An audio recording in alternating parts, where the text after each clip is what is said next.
Hello guys, good morning, good afternoon, good evening sa lahat. Welcome to my YouTube channel, Roselski TV. Hello guys, andito po ulit tayo para magreaksyon dito sa vlog ni Lods Birana. Pero bago ang lahat ay pakisuportahan po itong may-ari ng YouTube channel na si Lods Birana. At si Kalingap Edo, si Kuya Bal, si Kalingap Rob, Ate Edna, Jack Tapia, at ang iba pang charity vlogger ng Kalingap. Eto guys, start na po tayo dito sa pagre-reaction kay Lods Birana. Po tayo pupunta at magre-reaction dito sa mga nangyayari sa ating kapaligiran, hindi lang po dyan sa nangyayari dyan sa Kalingap, kundi nangyayari na rin po dito sa bansa natin, na kung saan po ay kitang-kita na po natin yung pagiging bullshit itong mga senador na ito. Wala po talaga sila talagang ginawa itong mga animal na ito. Maging sa Kongreso, ipapakita ko lang po yung binabayaran natin na congressman na putang ng animal na ito. Walang ginawa sa Kongreso. Kung dito, tingnan nyo yung itsura na yan. Niwi ang putang ina. Ha?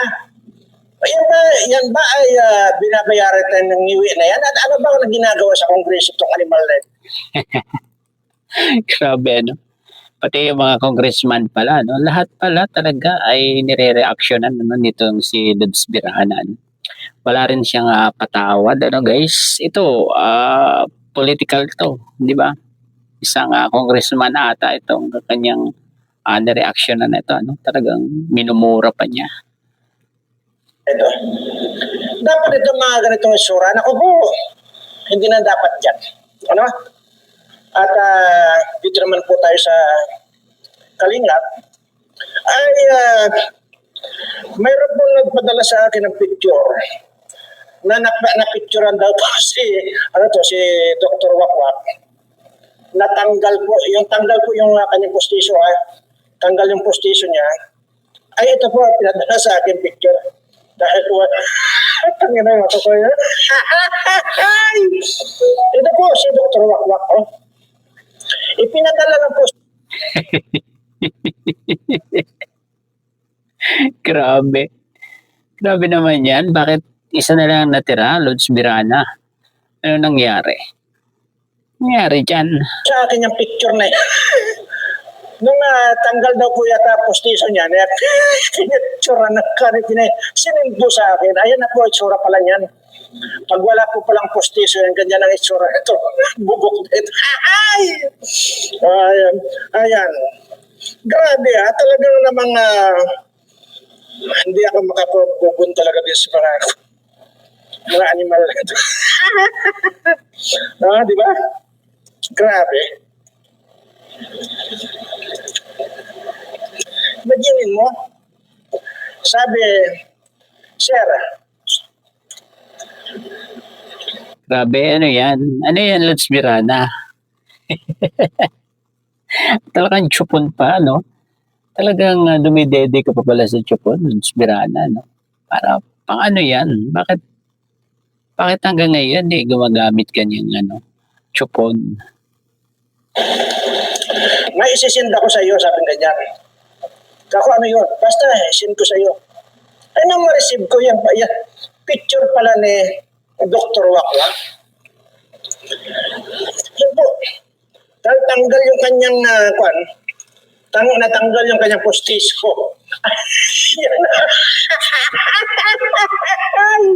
Grabe, Tapos, itong mga ganitong itsura, ang nambabalaura dito kay Kuya Bal Santos Matubang at saka sa Kalingap, itong mga ganitong itsura tao, putra naman, hindi mo na.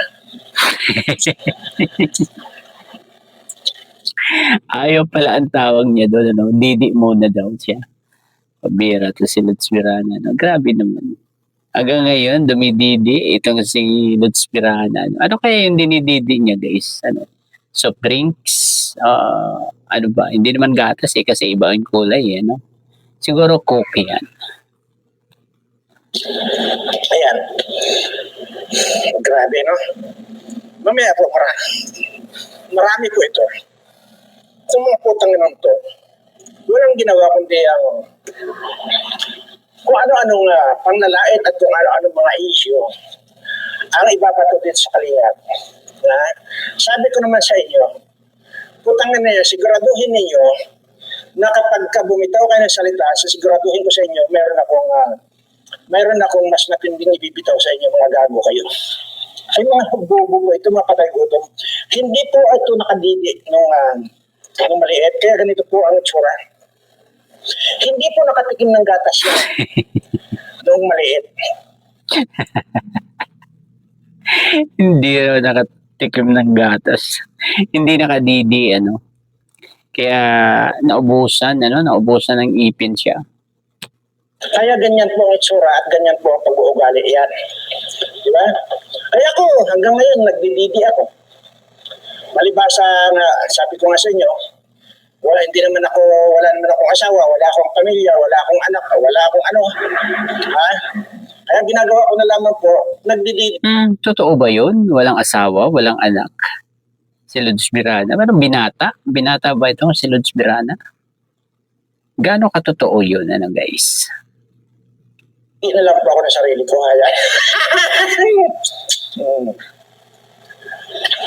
Oh, di ba? Kulay black eh. Siguro Coke yan or Pepsi, Coca-Cola, di ba?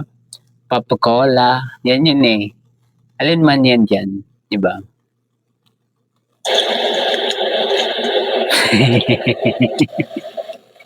Yan po yung nagpapabata sa atin. Alam niyo po ba ang manita?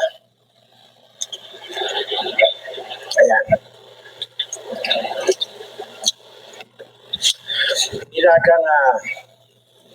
Nilagang ugat ng saging, nilagang ugat ng bayabas, nilagang ugat ng guyabano, dahon ng guyabano, dahon ng mangga, ugat ng guyabano, pinagsama-sama ko yung dyan. At kaya po itim yan, ay dahil po meron akong nilagang kandinyan. Yung po bang yung tubig ng saging yan po, umiitim po yan pag nilalaga niya. Kaya, yun pala yung kanyang dinedede, ano. Halo-halo. Ano ba yun? Yung tinatawag ata yun na pito-pito, guys. Grabe. Doon ako natawa sa pinaglagaan ng saging, ano. Yun daw yun, kaya maitim. Di ba?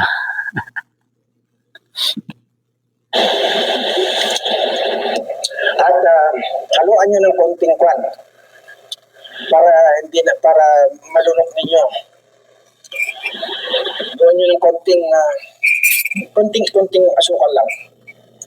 At dahil po medyo hindi kagandaan ng lasa, kaya nga po dito ko sa nilalagay, para po sa ganun ay paunti-unti naiinom ko. Yan po yung sikreto kung bakit sa halip na patanda ako, pabata. Ayan. Seryoso po ito, hindi po ganito. Hindi po joke-joke ito. Ang joke-joke po ay yung ito.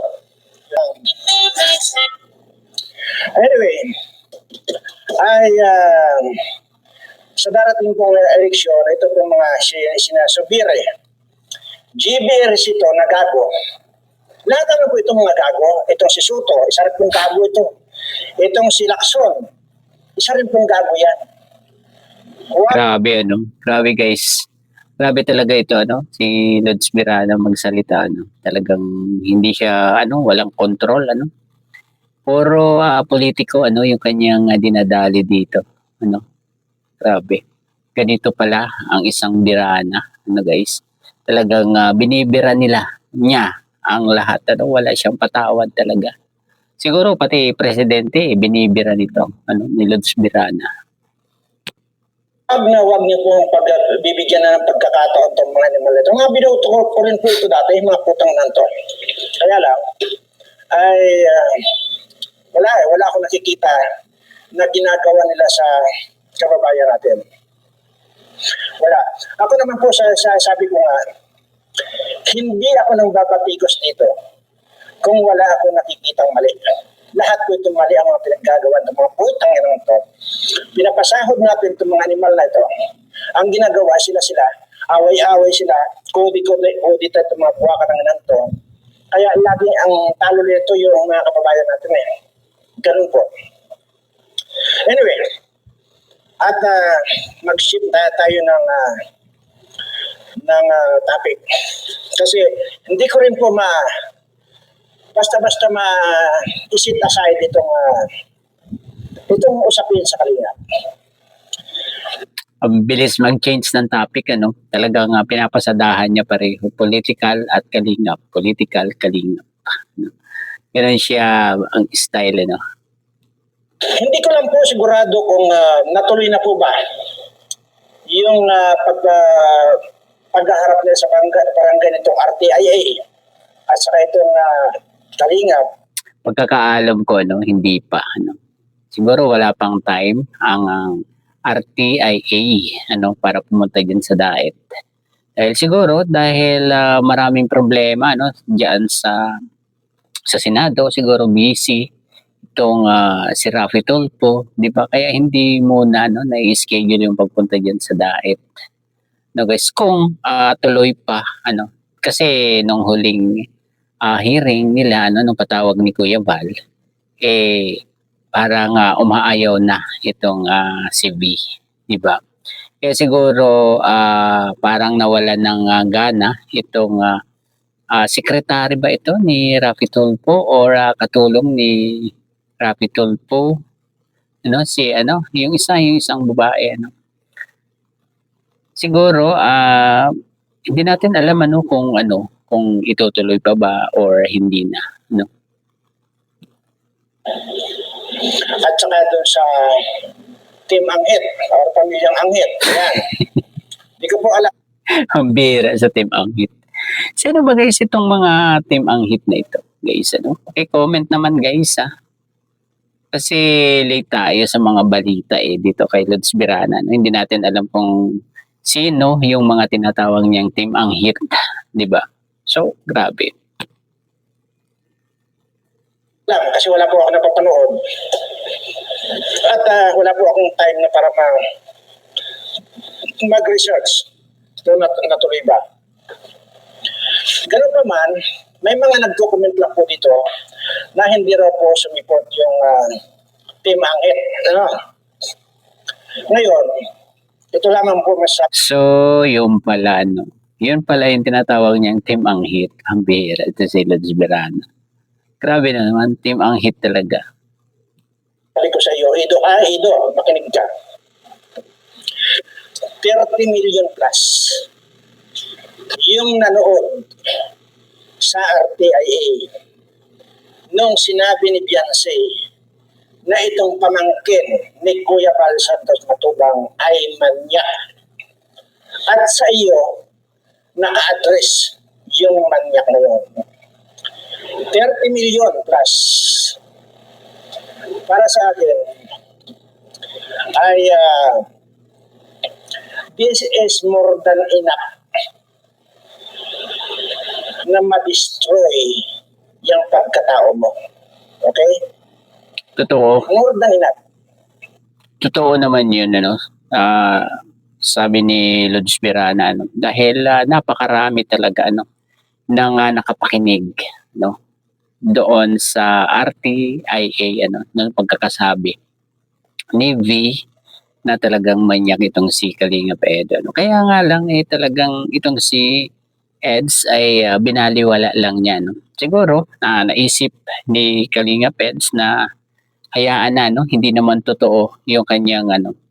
Kaya lang dito sa sinasabi ni Lods Birana, di ba?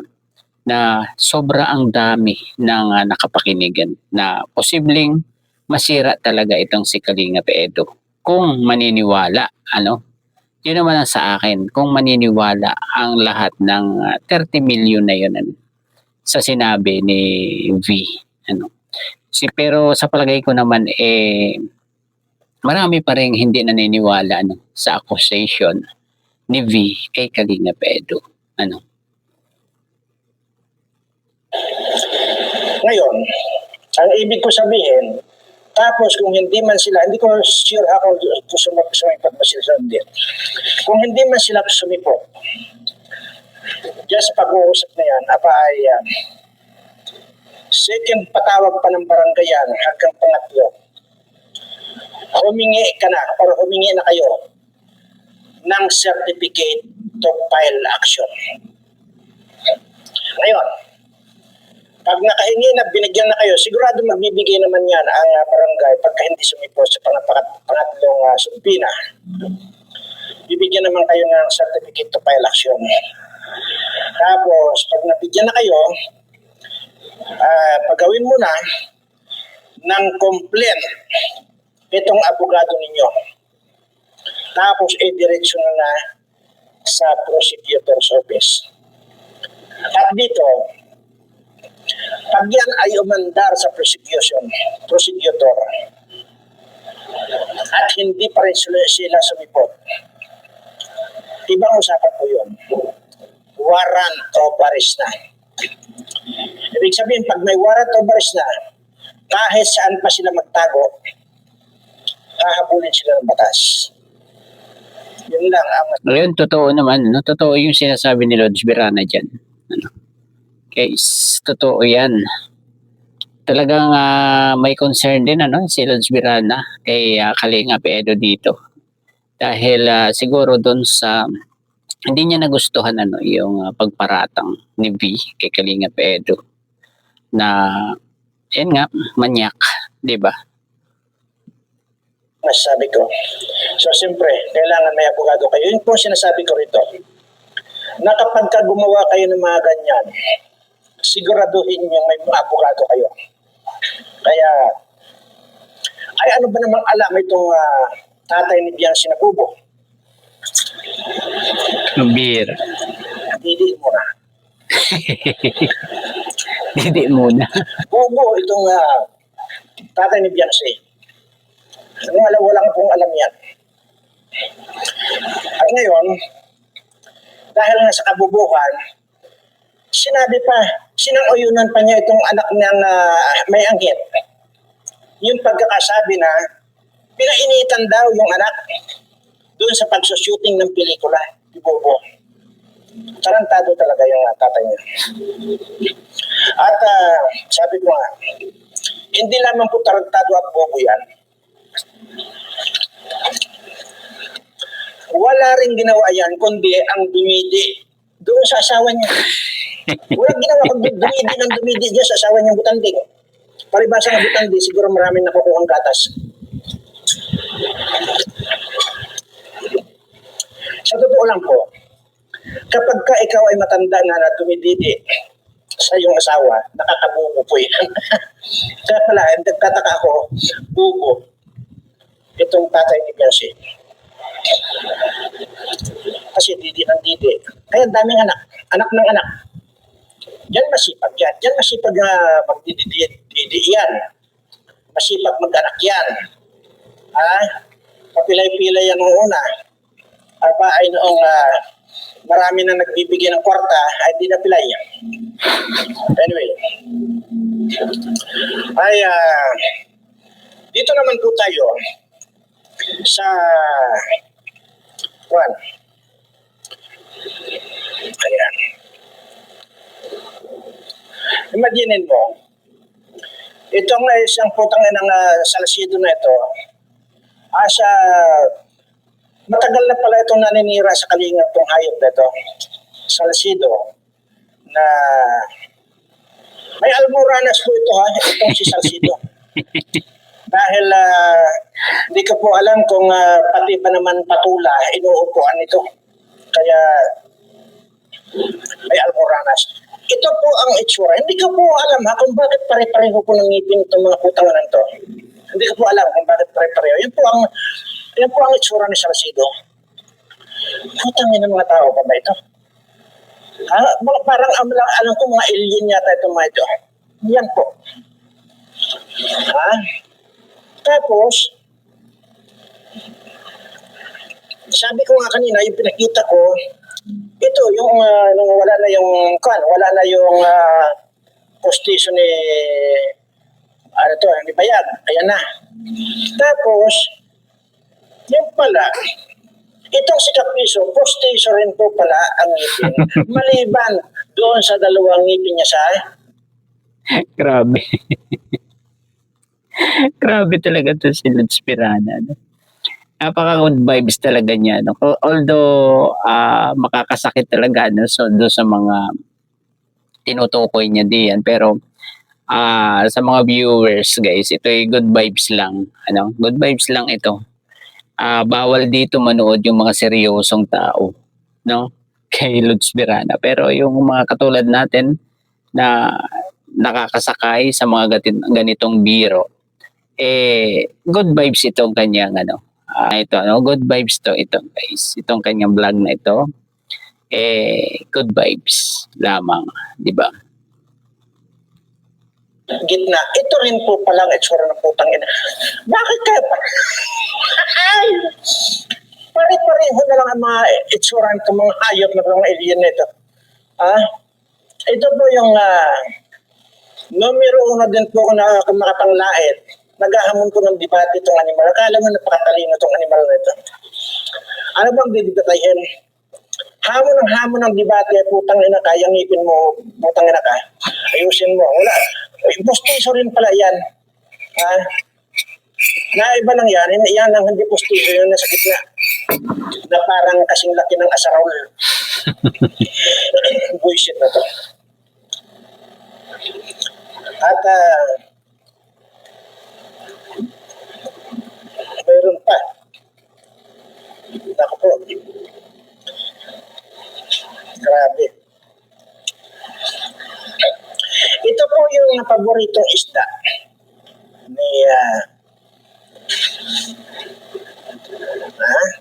ni Salcido. Yan po yung paboritong isda ni Salcido. Ayan. Ay putang ina mga itsura ito mo. Ano mga itsura ito mo? Ito na. Saan kaya galing ito mga po? Saan kaya galing na planeta itong mga animal na ito? Hindi mo.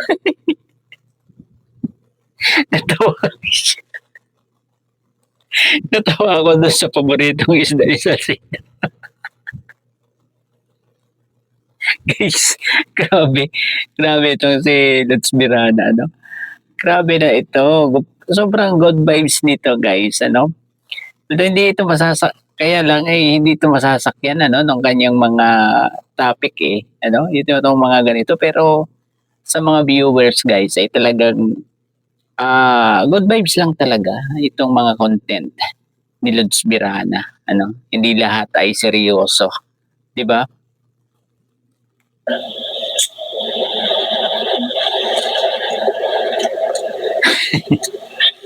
Ayan.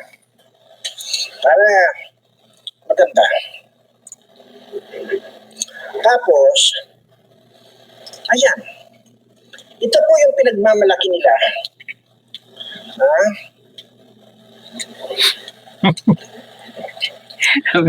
Saan ba yun? Yung pinagmamalaki nilang gwapa. Saan ba yun? Ito po yung pinagmamalaki nilang gwapa. Ayan po ang gwapa nga naman. Meron pong parang galing yata sa kanto. Ganyan po yung mga, diba, yung mga umaatid sa handaan. Diyan po nila dinatago sa kanilang pisngi yung mga apple. Kaya po, ayan. Dalawang apple po yung tinapo niya din sa kanyang kabilang pisngi. Yan po yung maganda na kay Dr. Bayag. So, Dr. Bayag. grabe yung mga tao ito. Okay. Gusto ko naman po yung tama na po muna tayo dito. Pero Guys, ayun guys, tama na muna itong ating pagre-reaction. Grabe. Grabe itong mga reaction ni Lods Pirana dito. Kung ano na lang. Napaka good vibes talaga ng kanyang mga upload. Kaya natutuwa rin akong mag-reaction dito. Guys. At sana ay masakyan lang ito ng mga tao na tinutukoy niya dito guys. At ito napaka good vibes talaga para sa akin. Ayun, hanggang dito na lamang guys. Bye bye. God bless po sa lahat. Peace.